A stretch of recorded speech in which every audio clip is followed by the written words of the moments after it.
A paz do Senhor, meus irmãos. Deus abençoe a todos os irmãos que nos seguem no nosso canal, no YouTube. Mais um domingo, e esse domingo, se as nossas igrejas estivessem abertas, nós estaríamos encerrando com toda a igreja mais um trimestre da nossa Escola Bíblica Dominical, a nossa EBD, ou seja, estaríamos encerrando o primeiro trimestre de 2020, né?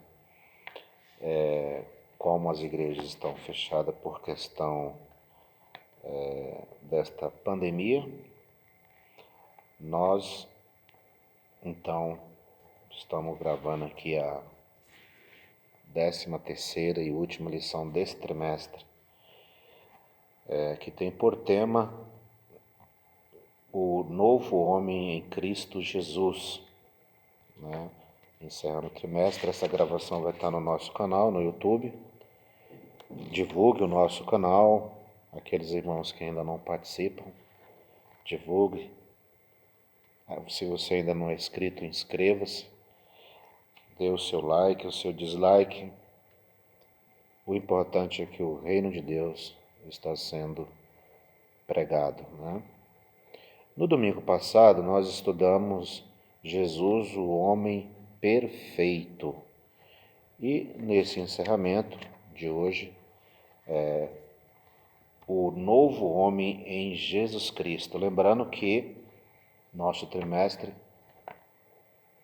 passou esses 3 meses, nós estudamos sobre o ensinamento do homem ou a doutrina do homem, né?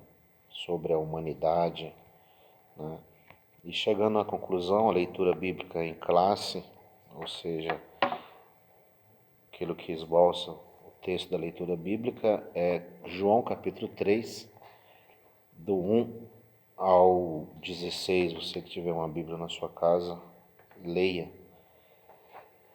O texto áureo da nossa lição diz: até que todos cheguemos à unidade da fé e ao conhecimento do Filho de Deus, o varão perfeito, à medida da estatura completa de Cristo. Efésios 4 e o versículo 13. A verdade prática da nossa lição diz: a salvação em Jesus Cristo leva-nos à perfeição espiritual, moral, ética, porque ele, embora Deus, foi o mais perfeito e completo dos seres humanos, né? E logo na introdução, o pastor Cláudio Honor faz uma pergunta: é possível alcançar a perfeição espiritual nessa vida, né? É aquilo que muitas pessoas fazem, mas fulano agora, depois de ter feito tantas e tantas coisas erradas, agora ele diz que é uma nova pessoa, é um novo homem. É possível sim que nesta terra vivamos uma vida perfeita espiritualmente com Deus, né? Através da sua palavra e de um novo viver, né? Destacaremos nessa lição, conforme o autor nos orientou, o nascimento do novo homem, né? A justificação do novo homem, né? E a santificação do novo homem, né?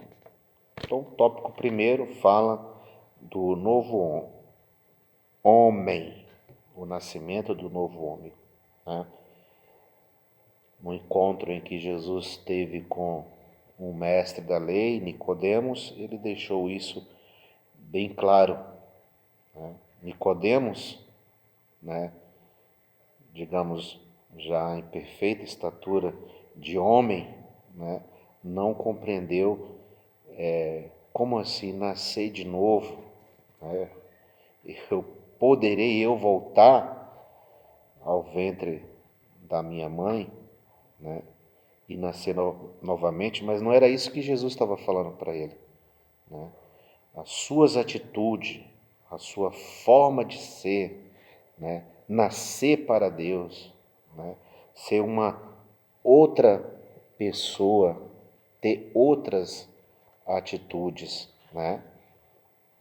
E nesse novo nascimento que Jesus anuncia a Nicodemos, o homem só pode nascer novamente. Por quê?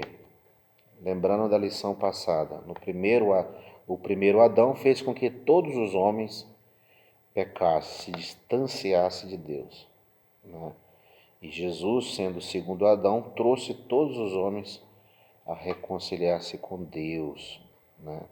Então Jesus ensina a Nicodemos, esse nascimento não é do sangue nem da carne, mas é um nascimento que vem de Deus, pela atuação do Espírito Santo no homem interior, né?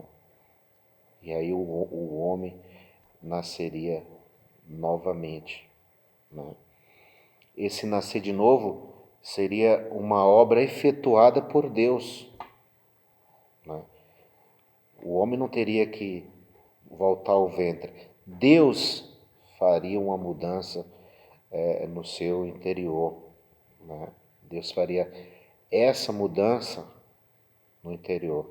É tanto que o autor coloca nascido de Deus, porque o, quem, quem nasce, quem nasce com essa ação divina é um novo homem, né? A lição diz: o novo nascimento do homem é descrito pelo evangelista como um ato de nascer de Deus.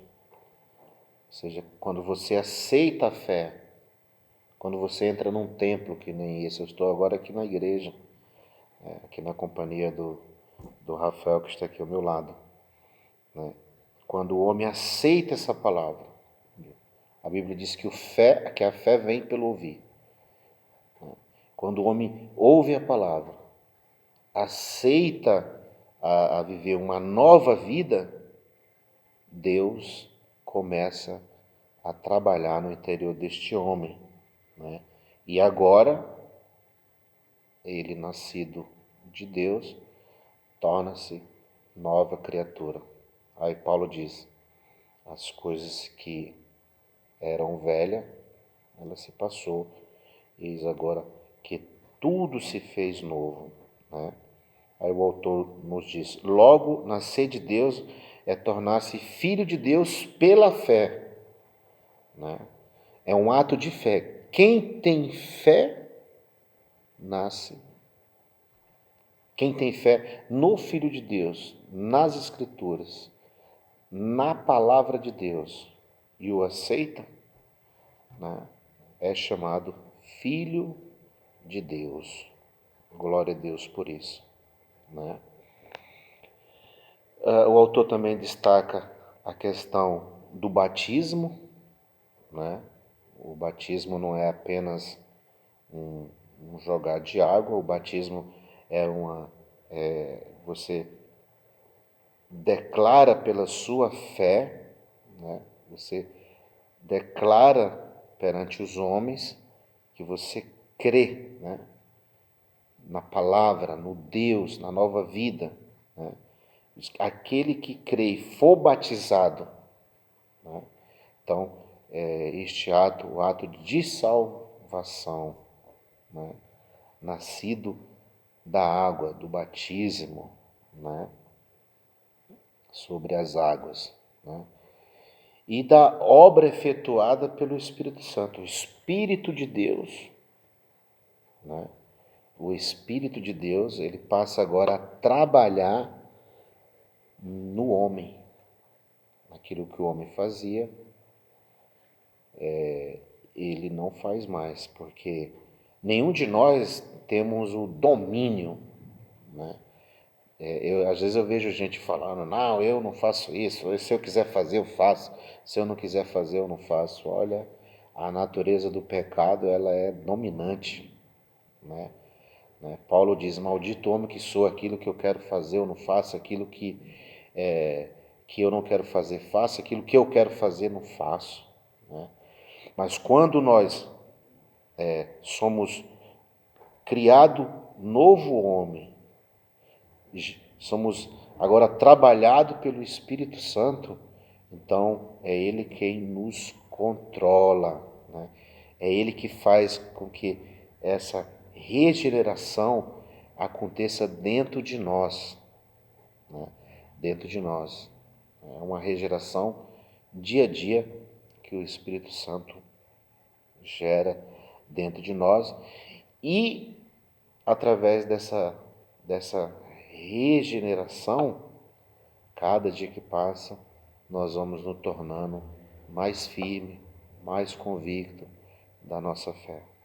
Então, o novo homem é nascido de Deus, tem o trabalhar do Espírito Santo, tem a sua aceitação quando ele declara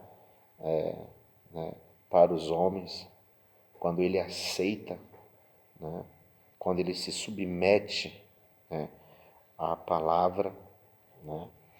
Então, o homem agora, pastor, e ele continua pecando? Não, continuar pecando não, ele pode até pecar, porque somos pecadores, né? Nós estamos ainda na terra. Observe que a leitura da verdade do texto áureo diz, até que todos cheguemos à unidade da fé, ao conhecimento do Filho de Deus, o varão perfeito, à medida da estatura completa de Cristo. Ou seja, nós vamos nos aperfeiçoando, né? Nós vamos nos aperfeiçoando. Agora, viver uma prática de pecado, esse novo homem não vive. Esse homem não pode viver na prática do pecado, né? Porque agora ele é novo homem, ele está sendo regenerado pelo Espírito Santo. Ele se batizou, ele declarou a sua aceitação. Ele aceitou viver sobre os padrões de Deus, né? Sobre os padrões divinos. E não é uma prisão, é um viver livre. Outrora no pecado, esse homem estava no pecado. Agora ele é novo porque ele está vivendo uma vida aqui na terra sem a atuação diária do pecado, sem a prática do pecado, né? Se ele está praticando o pecado. Ele é o novo homem, né? Caminhando para o tópico 2, a justificação do novo homem, né? Isso aqui já é a parte mais voltada à área jurídica, né? E aqui é onde algumas pessoas sempre vão questionar, né? Nossa, mas falei no começo, mas fez tanta coisa e agora, calma, houve uma jurisprudência, né? Não feita por ação do homem, mas por ação do Deus eterno, por ação do Deus que enviou Jesus Cristo, né? Então, esse homem que outrora ele vivia numa prática de pecado, ele agora sentado no tribunal de uma conta, ele é justificado, ou seja, alguém foi lá e tornou esse homem justo. E é isso que vamos falar. O novo homem nasce através da fé em Cristo Jesus, num contexto de injustiça e pecado. Por isso precisa de um novo status diante do tribunal de Deus, a justificação pela fé. Ou seja, o homem ele é justificado pela fé, né? Pecou, estava sobre a glúria do pecado, mas alguém foi lá e o justificou, trouxe novo status jurídico, né? Era réu, porque estava no pecado, nas suas mazelas, nas suas práticas insanas, né? E agora, diante do tribunal, né? Diante do tribunal perante Deus, pela sua fé, né? Ele é justificado. Glória a Deus. Você, meu irmão, alguns cristãos ainda sofrem com algumas sequelas na mente, com dúvida, né? Será que eu... Quantos cristãos, quantos crentes, né, a gente conhece que vivem cercados de dúvida acerca da sua salvação? Jesus o justificou através da sua fé, da fé. Você o aceitou, você é uma nova criatura. Então, ele te justificou. Glória a Deus, né? Então, sendo justificado, o homem passa a ser agora justo, né? Justo, né? Ele agora, não há alguém que aponte, pode até alguém apontar o dedo e dizer, você é pecador. Porém, perante Deus, os seus atos, esse homem aceitou a fé, ele foi justificado pelo nosso Deus, né? Vale lembrar o que o autor nos deixa aqui claro: só existe um meio de obtermos a salvação e de nos justificarmos perante o justo juiz, a fé nos méritos perfeitíssimos em Jesus Cristo, né? Então você creu em Jesus, foi batizado, é uma nova criatura, confessou ele perante os homens, não se envergonhou, você tem novo status, né? É o que o autor diz. A partir desse processo, o novo homem passa a ter um novo status jurídico perante Deus, ou seja, você é justificado. Vamos ler o que diz Romanos 5 e o versículo de número 9, que está na nossa lição aqui. 5 e o versículo de número 9. Logo, muito mais agora sendo justificado pelo seu sangue, seremos por ele salvo da ira. Ou seja, você foi justificado pelo sangue do Senhor Jesus Cristo. Também eu queria ler aos irmãos, se eu não me engano aqui, 1 João, deixa eu achar aqui, 1 João, o seu capítulo 1, né? E o seu versículo 7. Mas se andarmos na luz como ele na luz está, temos comunhão uns com os outros, e o sangue de Jesus Cristo, seu Filho, nos purifica de todo o pecado. Ou seja, você foi purificado no sangue de Jesus Cristo, né, de todo o pecado. A sua dívida que tinha lá atrás, ela foi justificada, né? E você agora está com um novo status perante Deus, justificado. Você tem agora o perdão, né? Você recebeu o perdão. O novo homem, a partir dessa convenção, o pecador passa a ser visto por Deus como se jamais tivesse cometido qualquer injustiça. De agora em diante é justo aos olhos de Deus, né? Aos olhos de Deus. Não, você que se converteu, não se preocupe com o julgamento daqueles que, mas fez isso, fez aquilo. Isso eles sempre vão estar falando, mas o que importa é que diante de Deus você foi, você você foi justificado e você é justo. Cabe agora você viver essa vida que é cabível a um justo, não praticar o pecado, não viver uma vida dúbia, não viver uma vida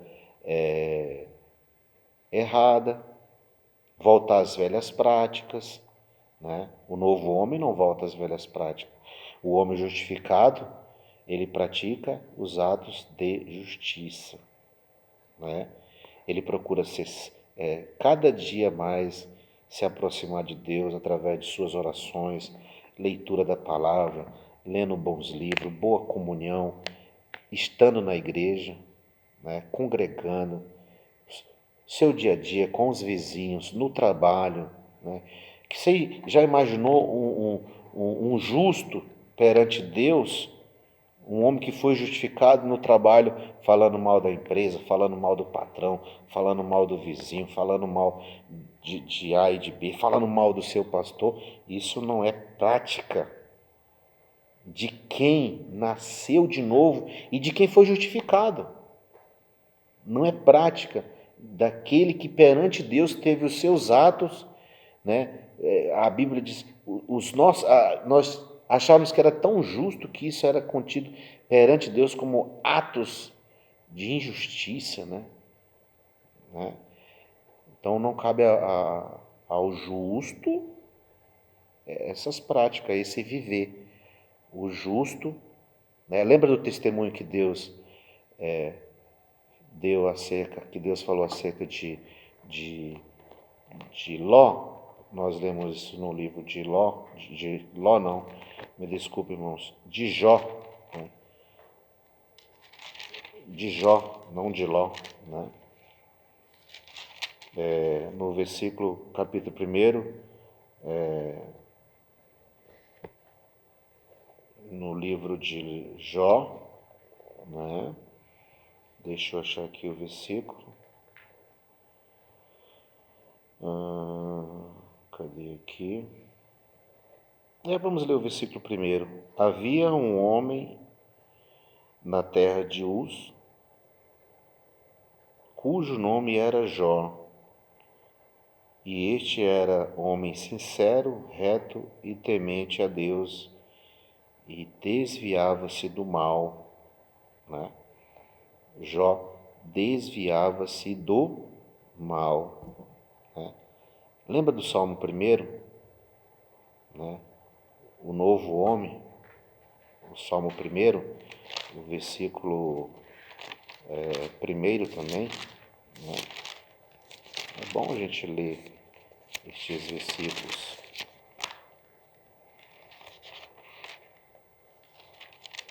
Salmo 1. Bem-aventurado, mais que feliz, o varão, o homem, que não anda segundo o conselho dos ímpios, nem se detém no caminho dos pecadores, nem se assenta à roda dos escarnecedores. Ou seja, o homem que foi justificado tem um novo viver, tem nova vida, novos atos, né? E ele não pode voltar atrás. E para encerrar, né, vemos aí o nascimento do novo homem, a justificação do novo homem, né? Nasceu de Deus, Deus o tornou justo, e agora a santificação do novo homem, né? Lembrando que a santificação, ela é um processo contínuo, ou seja, o homem que era lá atrás pecador, injusto, agora ele nasceu de novo, tornou-se justo e pode ser chamado de santo. Sim, ele pode ser chamado de santo, né? Só que essa santificação, ela é um processo todo dia. Todo dia você tem que estar se santificando. Santificação separação. Você todo dia tem que se separar dos erros. Todo dia você tem que se separar da impureza. Todo dia você tem que se separar do pecado, né? É difícil, pastor? Essa tarefa é muito difícil. Sim, nós sabemos, mas não é impossível, né? Não é impossível, né? Então, a santificação do novo homem, meu irmão, né? Ao contrário da regeneração, que é um ato instantâneo, a santificação é um processo que demanda toda a nossa vida até alcançarmos a estatura de varão perfeito. Ou seja, enquanto você viver aqui na terra, você vai estar em um processo de santificação, né? Aquilo que Hebreus descreve em Hebreus: seguir a paz com todos e a santificação, sem a qual ninguém verá o Senhor, né? Essa santificação é um posicionamento, o autor nos coloca, é um posicionamento. Eu agora me posiciono, eu fui justificado e agora eu vivo um processo de santificação, né? Não é eu andar com a placa escrita assim, sou santo, né? Não é isso, mas é um posicionamento. Eu posso estar num lugar que não convém, por exemplo, eu estar. Sou convidado a estar num local, às vezes, onde tem um ambiente que não é o meu ambiente, mas ali eu estando, eu me posiciono ali como sendo um cristão, um seguidor, aquele que parece, aquele que tem os ensinamentos de Cristo, né? É um posicionamento, né? Não é ficar me escondendo, não. Eu me posiciono porque eu vivo uma vida santa, né? Glória a Deus. A santificação é um posicionamento, né?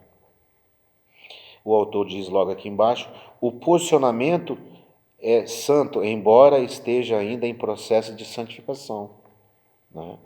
Embora nós estejamos aqui dia a dia, né? Hoje é 29 de março, né? Amanhã é 30, depois 31, depois abril, e eu vou viver esse processo de posicionamento, de santificação, né? Essa santificação, ela também o autor diz, a santificação como processo. O novo homem em Cristo, ainda que seja visto como santo, realmente terá de se submeter a um longo e disciplinado processo de santificação, até que venha a alcançar a estatura perfeita de um varão. Ou seja, nós aceitamos, nos posicionamos, aceitamos o processo e fazemos parte desse processo. A santificação é a vontade de Deus para com o novo homem. E aí o autor cita o versículo que eu já citei, Hebreus 12 e 14. Ou seja, todo santo dia, meu irmão, a Bíblia diz, o Senhor falou para Israel, né? Sede santo, porque eu sou santo. O nosso Deus nos constituiu, né, como um povo seu, herdade, propriedade particular de Deus. Então não convém o crente, com essa particularidade, sendo propriedade, nascido de Deus, justificado por Deus, santificado por Deus, viver uma vida que não condiz com que o processo da santificação esteja operando na vida dele. Então é nova vida, é se santificando, né? Cada dia que passa. Temos luta, enfrentamos dificuldade, mas isso não nos distancia da justificação. Temos que nos justificarmos, aceitarmos essa justificação, esse processo e viver uma vida para com Deus. E o autor chama a atenção aqui da igreja, dos púlpitos, dos ensinadores, dos pastores, dos mestres, de todos aqueles que estão na cadeia de ensino. Ele diz que a igreja de Cristo volte a pregar com mais importância e urgência a doutrina da santificação. Nenhum impuro ou profano entrará na Jerusalém celestial. Então, alguns irmãos tapam o olho, né? Tem medo de falar contra a prática do pecado, tem medo de expor que para entrar no reino de Deus é necessário ser santo, praticar os atos de justiça, praticar aquilo que é reto, viver aquilo que a palavra manda viver, ser uma nova criatura, né? Hoje há vários tipos de segmentos cristãos, né? E, meus irmãos, pode ser decepcionante lá no final, né? Então o autor traz, chama, que a igreja precisa, né, pregar mais sobre santificação. Que o Senhor nos abençoe. Estamos encerrando esse trimestre, né? E vamos começar um outro trimestre para a glória de Deus. Hoje as igrejas estão fechadas, mas creio na operação e na atuação de Deus sobre a terra, que logo as igrejas irão se abrir, né? E o nome do Senhor Jesus será glorificado. Que o Senhor Jesus te abençoe, que o Senhor Jesus te guarde, guarde a sua família, guarde a sua casa. Participe aí do nosso canal, divulgue. Estamos encerrando aqui o trimestre. Lembrando que isso aqui está sendo gravado. E domingo que vem, né, iniciaremos um novo círculo, um novo trimestre, 5 de abril. Nós estaremos estudando sobre a igreja eleita, remida pelo sangue de Cristo e selada com o Espírito Santo da promessa. Estaremos estudando todo trimestre essa maravilhosa lição. Pai amado, peço ao Senhor que abençoe este irmão, que abençoe o lar, a família, a vida. E que teu reino, Senhor, reine nesta casa, neste irmão, nesta irmã, nesta família. E que esta palavra, ela venha, Senhor, de encontro à necessidade de cada um. Abençoa o teu povo, abençoa a nossa nação, abençoa, Senhor, os nossos governantes e abençoa as nossas autoridades eclesiásticas. Pai querido, dai-nos a tua bênção e ser conosco até a vinda do nosso amado e Salvador Jesus. Deus abençoe, querido. Shalom.